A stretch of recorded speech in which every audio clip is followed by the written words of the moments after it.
말이야, 남편은 어디 있어? 아들 둘은 어디 있어?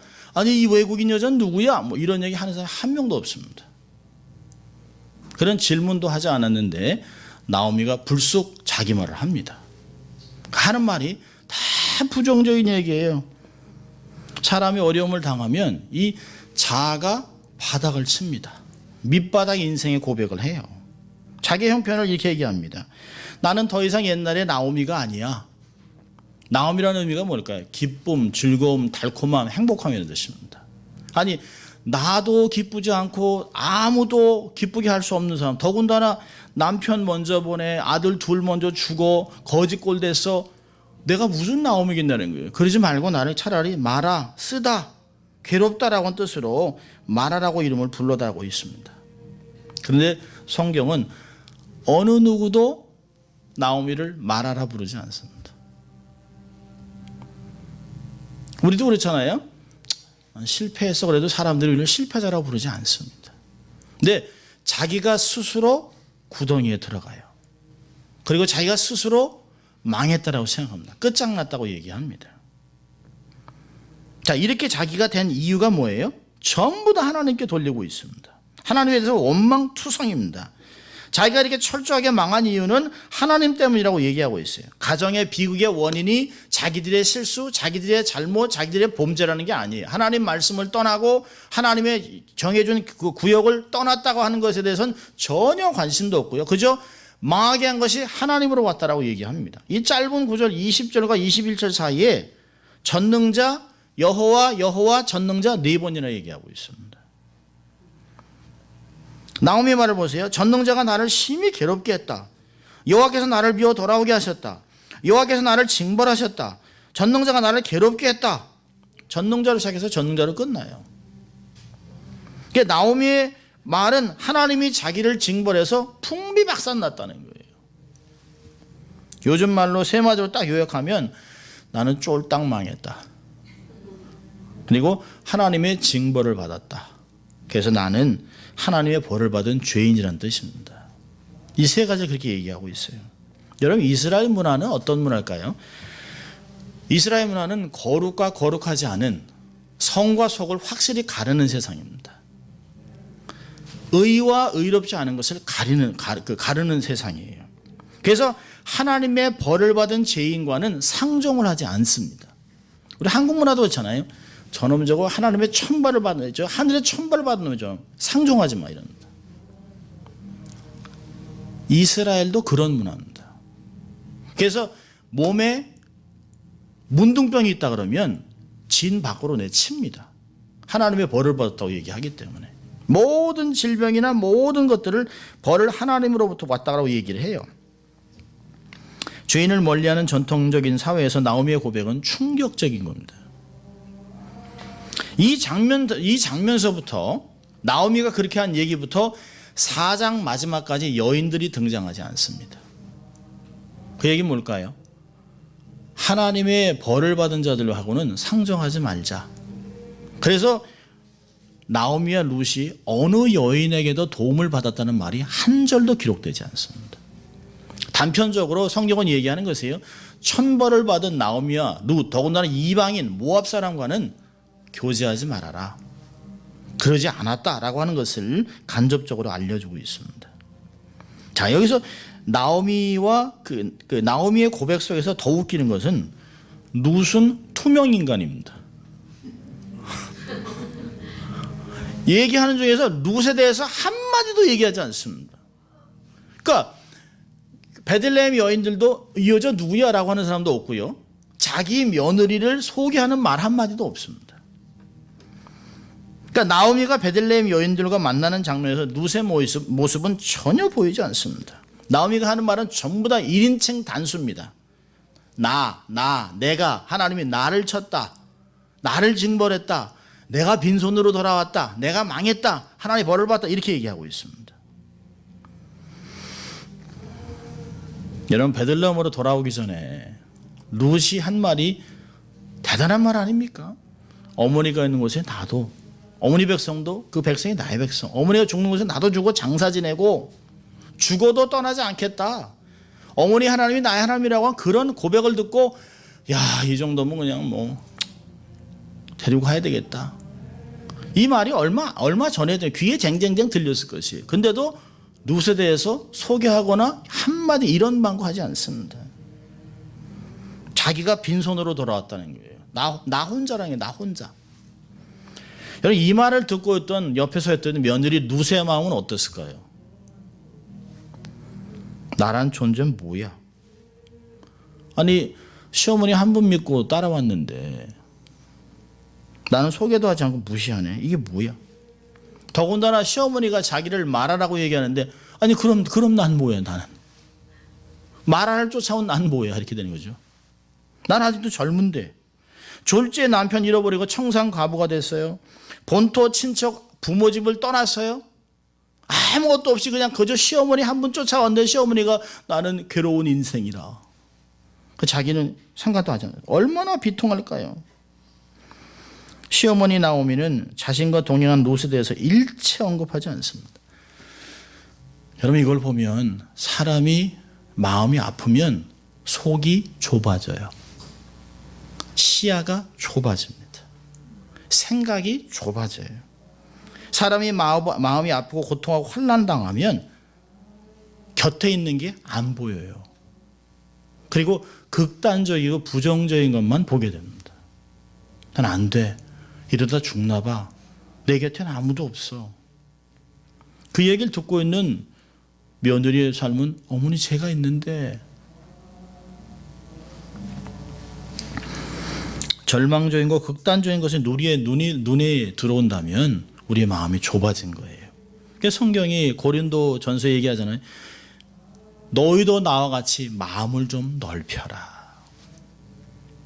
사람이 평화롭고 화평을 하면 마음이 넓어져요. 그리고 전에 안 보이던 게 이렇게 보입니다. 그것도 있었어? 그 사람 아주 은사가 있어. 그래서 괜찮은 것 같아. 이런 게 보입니다. 그래서 성경은 계속 모든 사람과 화평하기를 애를 쓰라는 것이에요. 그래야 하나님도 보지만 하나님의 영광도 드러내지만 우리의 삶에 하나님이 베풀어 준 게 너무 많습니다. 여러분, 사람이 마음이 아프잖아요. 둘 중에 하나입니다. 안 움직이든지 속도를 가속합니다. 가속하면 안 보여요. 안 움직이면 아무것도 안 보입니다. 우리는 적당하게 하나님과 동행하면서 하나님이 내 삶에 베풀어 놓은 사람들, 내 삶에 붙여준 사람들, 내 곁에 두신 아름다운 것들을 좀 볼 필요가 있습니다. 사람이 아프면 과거와 현재에 딱 멈춰버려요. 근데 우리가 하나님과 동행하다 보면 과거, 현재, 미래까지 보는 눈이 생깁니다. 그래서 하나님이 이렇게 하실 거야 라고 미래지향적인 삶으로 변할 수 있다는 것입니다. 마음을 넓히세요. 눈을 여십시오. 여러분, 룻기의 저자는 하나님이 얼마나 나오미와 룻의 삶을 회복하기를 축복하시기를 원하셨는지 저자는 하나님의 보이지 않는 깊은 마음과 손을 드러내고 있습니다. 여러분, 21절까지 보면 참 두 사람 과부 안 됐다 라고 끝날 수 있는데요, 22절에 하나님의 축복해 하는 것들을 딱 한 절 안에 붙여놨어요. 22절은 나오미가 모압 지방에서 그 자부 모압 여인 룻과 함께 돌아왔는데 그들이 보리 추수 시작할 때 베들레헴에 이르렀더라 라고 하는 말로 우리에게 세 가지를 가르쳐주고 있습니다. 자, 하나님이 예비하심이 철저합니다. 첫째로 볼까요? 하나님의 에베네셀의 하나님입니다. 여기 보니까 나오미가 모압 지방에서 자부 모압 여인과 룻과 함께 베들레헴에 돌아왔습니다. 당시 모압에서 베들레헴까지 오는 길은 매우 위험한 길입니다. 모압에서 요단 계곡을 지나서 베들레헴까지 가는 길은 50마일이 넘습니다. 그런데 평탄한 길이 아니라 계곡을 넘어서 1000m가 넘는 계곡을 올라갔다가 내려가고, 그리고 짐승들도 많은 지역입니다. 지금부터 한 3000년 전의 이야기니까 그 당시엔 짐승도 많았어요. 그리고 도둑대도 많습니다. 국가적으로 경계선을 져서 경찰들이 지켜주고 인터폴이 있는 것이 아니에요. 지나가다 아무나 사람들을 돈을 뺏고 죽일 수도 있어요. 더군다나 이런 곳에 여자 둘이서 길을 떠나기는 너무 위험한 길입니다. 그런데 7일 동안의 여행입니다. 7일 동안에. 7일 동안의 여행인데 이제 머리털 하나 상하지 않았다는 것이에요. 우리는 너무 쉽게 생각합니다. 여러분, 들짐승이나 강도를 만나지 않고 아무 사고 없이 무사히 베들레헴에 도착한 것은 기적 같은 일입니다. 하나님은 두 여인이 돌아온 여정에 천군 천사를 보내서 전후좌우를 보호하시고 머리털 하나 상하지 않도록 하나님이 보호하신 것이에요. 다윗이 121편 시편 121편에 이런 말을 하잖아요. 내가 산을 향하여 눈을 들리라. 나의 도움이 어디서 올까? 나의 도움은 천지를 지으신 여호와께로서다. 여호와께서 나를 실족하지 아니하게 하시며 너를 지키시는 이가 졸지 아니하시리로다. 이스라엘을 지키시는 이는 졸지도 아니하시고 주무시도 아니하시리로다. 여호와는 너를 지키시는 이시라. 여호와께서 내 오른편에서 내 그늘이 되시나니 낮에 해가 너를 상하게 하지 아니하며 밤의 달도 너를 해치지 아니하리로다. 여호와께서 너를 지켜 지금 환난을 면케 하시며 또 내 영혼을 지키시리로다. 여호와께서 너의 출입을 지금부터 영원까지 지키시리로다. 아멘입니까 여러분? 하나님이 이렇게 하시는 것이에요. 우리는 우리의 일상생활에 하나님이 두신 기적을 보지 못해요. 초자연적인 현상만 기적이라고 생각합니다. 우리의 생각이 이렇게 굳어있기 때문에 우리의 삶에 일상적으로 하나님이 나를 돌보시는 것을 은혜라고 생각하지 못해요. 하나님은 초자연 방법을 동원해서 어떤 때는 홍해를 가르기도 하시고 만나를 주기도 하시고 뭐 하늘에서 구름 기둥과 불 기둥을 두시고 백성들을 지도하시고 반석을 쪼개서 물을 주시기도 하지만 일상적으로 매일매일의 삶 속에 우리의 삶을 지켜주신 하나님이 있다는 것을 우리는 자꾸 잊어버립니다. 하나님은 조용히 일상생활에서 우리를 인도하는 표현을 더 많이 사용하세요. 우리가 하나님이 늘 우리와 함께 하신다는 것을 감지한다면 감사가 얼마나 많을지 몰라요. 여러분, 내가 오늘 살아있다는 게 얼마나 감사한지 아세요? 병 없고 사고 없고 이렇게 교회 와서 믿음의 식구들과 함께 하나님을 예배하는 것, 이게 다 하나님의 은혜입니다. 근데 이걸 너무 당연시 여긴다는 것이에요. 오늘을 보기 원하다가 보지 못한 사람, 어제 그렇게 하루를 더 넘기기를 원했던 사람들이 넘기지 못하고 죽은 사람이 얼마나 세상에 많습니까? 우리가 기도했습니다마는 파리의 테러 때문에 한순간에 거의 190명 정도가 사상자입니다. 한 극장 안에 아주 작은 캄보디아 식당에서 밥 먹다가 드르륵 드라이브 슈링해서 14명이 죽었어요. 밥 먹다가. 음악 연주 관람하러 갔다 졸지에 죽습니다. 테러로 죽었습니다. 그들이 우리보다 죄가 많습니까? 아니요. 그렇지 않아요.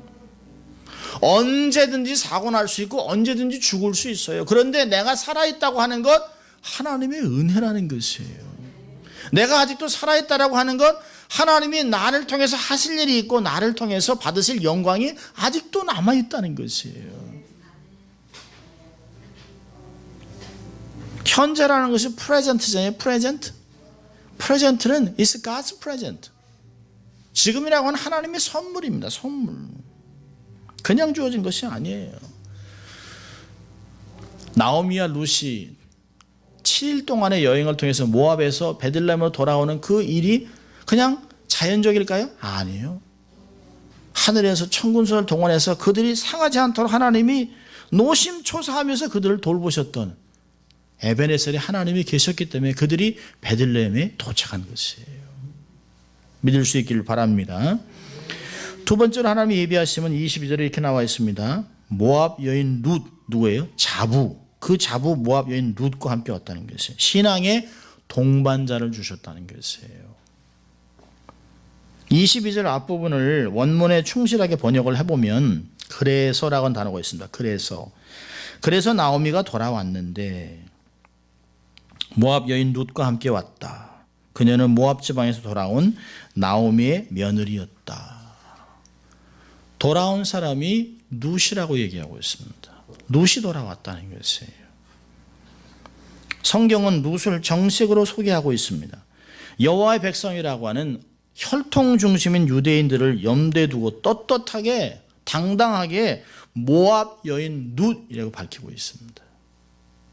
그럼 혈통이 중요한 것이 아니에요. 믿음이 중요한 것입니다. 로마서 얘기하잖아요. 외면적인 유대인이 중요한 것이 아니라 내면적인 믿음의 유대인이 중요하다는 것이죠. 육신의 할례가 중요한 것이 아니라 마음의 할례가 중요한 것이에요. 하나님은 이방인의 신분을 감추지 않고 있습니다. 그를 불러낸 것을 이야기하고 있어요. 복음은 옛날부터 창세기부터 지금까지 복음은 열방을 향해 있습니다. 이스라엘을 구원하신 것은 이스라엘만을 위한 것이 아니에요. 이스라엘을 하나님의 제사장 나라로 삼으셨어요. 이스라엘이 잘못 이해를 한 거죠. 자기만을 구원한 것이 아니에요. 그들을 구원한 이유는 그들을 통해 온 열방의 복음이 증거되기를 원하셨던 것이에요. 하나님은 그래서 많은 세상 사람들이 죽게 돌아올 수도 라합도 들어오고 룻도 들어오고 열방을 열어놨던 것을 볼 수 있는 것이에요. 이 22절에서는 나오미가 돌아왔다기보다는 룻이 베들레헴으로 돌아왔다라고 기록합니다. 여러분, 룻은 한 번도 베들레헴에 와본 적이 없어요. 그런데 성경은 그가 돌아왔다라고 얘기하고 있습니다. 저자는 룻이 고향으로 돌아왔다는 걸 기록하고 있어요. 사람은 아무도 알아주지 않아도 하나님은 룻이 나오미의 삶에 얼마나 중요한 존재인가 의미를 부여하고 있습니다. 나오미는 결코 자신의 고백처럼 빈손으로 돌아온 사람이 아니라는 것을 이야기하는 것이에요. 네가 볼 때는 아무 가치도 없는 것 같지? 며느리 이방 며느리 아무것도 아닌 것 같지? 투명인간 같지? 그렇지 않아. 내게 내가 준 선물이야. 하나님이 얘기하시는 것이에요. 여러분 4장 15절에서 뭐라고 하는지 알아요? 2장 20절에서 사라졌던 여인들이 다시 등장합니다. 4장 15절에.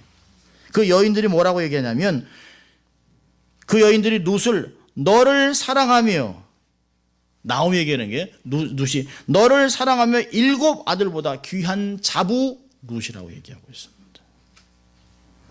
마음이 아프니까 곁에 있는 믿음의 동반자를 의식하지 못하는 거예요.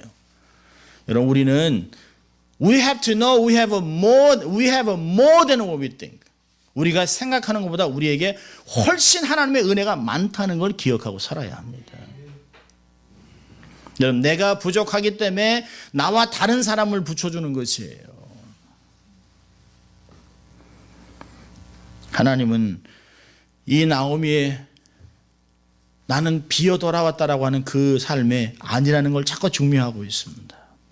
내가 돌아오지 않았느냐? 내가 7일 동안 너를 돌아와주지 않았어? 내 삶에 룻을 붙여주지 않았느냐라고 얘기하고 있습니다. 자, 세 번째 하나님 예비한 게 뭘까요? 여호와 이레 하나님입니다. 그들이 돌아온 때가 언제예요? 보리 추수할 때입니다. 보리 추수할 때. 두 여인이 베들레헴에 돌아온 때가 바로 보리 추수할 때입니다. 나오미와 룻이 계획하고 이때 돌아온 것이 아닐 거예요. 하나님이 그렇게 만드셨어요. 그의 마음에 돌아가겠다는 마음을 만드시고 돌아오게 하셨는데 그때가 보리 추수하는 때입니다. 보리 추수하는 때가 언제인가요? 4월입니다. 4월이면 늦은 비가 끝나고 첫 수확을 하는 때예요. 그래서 이때를 초실절이라고 하는 절기를 지킵니다. 초실절은 뭘까요? 하나님께서 말씀하셨어요. 그 레위기 23장 10절을 보면 이스라엘 자손에게 고하여 이르라 너희는 너희에게 주는 땅에 들어가서 너희의 곡물을 거둘 때에 우선 너희의 곡물의 첫 이삭 한 단을 제사장에게 가져갈 것이요 제사장은 너희를 위하여 그 단을 여호와 앞에 연납되도록 흔들되 안식일 이튿날에 흔들 것이며라고 얘기하고 있습니다. 너희들이 첫 곡식을 얻으면 하나님 앞에 가서 하나님 감사합니다. 두 가지를 얘기하는 거예요. 하나님 감사합니다. 하나님의 은혜였습니다. 또 하나님 앞으로도 훨씬 더 많은 풍성한 추수를 줄 것을 인하여 기대하고 감사합니다. 더블 땡스기분을 얘기하는 거예요. 우기가 끝나고 특히 늦은 비가 내리며 수확하는 첫 곡식은 뭘까요? 긴 겨울이 지나고 새로운 인생이 돋는 봄이 시작됐다는 걸 이야기하는 것이에요. 추운 겨울과 같은 아무것도 없는 얼어붙은 마음, 아무것도라고 고백하고 내 주위에 있는 며느리에 대해서 가치를 부여하자는 나오미에게 하나님은 새로운 출발이 시작됐다. 뉴 라이프가 시작됐다는 걸 이야기하는 것이에요. 그들이 돌아온 삶의 풍성함을 가지고 야, 초실절이야, 초실절. 겨울은 끝났어. 이젠 봄이야. 새로운 삶이 시작된 거야. 이제 새로운 삶이 시작된다. 너 봐라. 네 며느리 통해서 어떤 일이 벌어지는 거 봐라. 이 잔치를 너를 위해 준비했다라고 하나님이 22절에서 이야기하고 있는 거예요.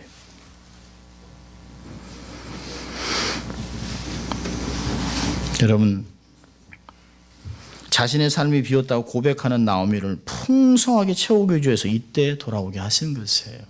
1장 전체를 보세요. 1장 1절에는 그 땅에 흉년이 들었어요. 그래서 그걸 떠났습니다. 그래서 남편 죽고 아들들 죽고 망하고 깡그리 망한 상태에서 돌아왔는데요. 22절은 풍년으로 끝나고 있습니다. 흉년이 돼서 그 땅을 떠난 사람들을 하나님은 풍년으로 맞아들이고 있습니다. 보리수학은 삶의 회복을 이야기합니다. 삶의 업그레이드를 알리는 사인입니다. 얼마나 감사한지 몰라요. 눈물나게 감사한 이야기예요.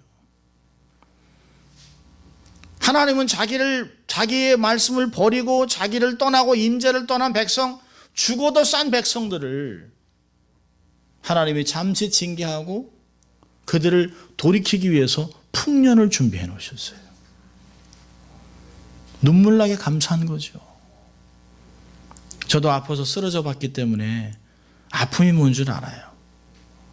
그리고 회복되고 나서 하나님이 나를 위해 준비하신 것이 무엇인가를 생각하니까 눈물나게 감사한 거예요. 눈물나게 감사한 거예요. 하나님 말씀 버리고 세상의 방법으로 이방 땅으로 돌아가서 나락에 떨어진 인생을 위해서 회복의 소식을 들려줬습니다. 휘파람 불면서 돌아오너라. 길에서 보호하시고 약속의 땅에서 나오미를 맞아준 하나님은 나오미가 고백하는 하나님과는 다른 하나님이죠. 사람들은 하나님이 나를 쳤어, 난 깡그리 망했어, 빈손으로 왔어. 그런데 하나님이 이게 빈손이야? 마치 하나님이 네 빈손에 내가 가득 채워주려고 풍년을 준비했다. 하나님이 말씀하는 것이에요.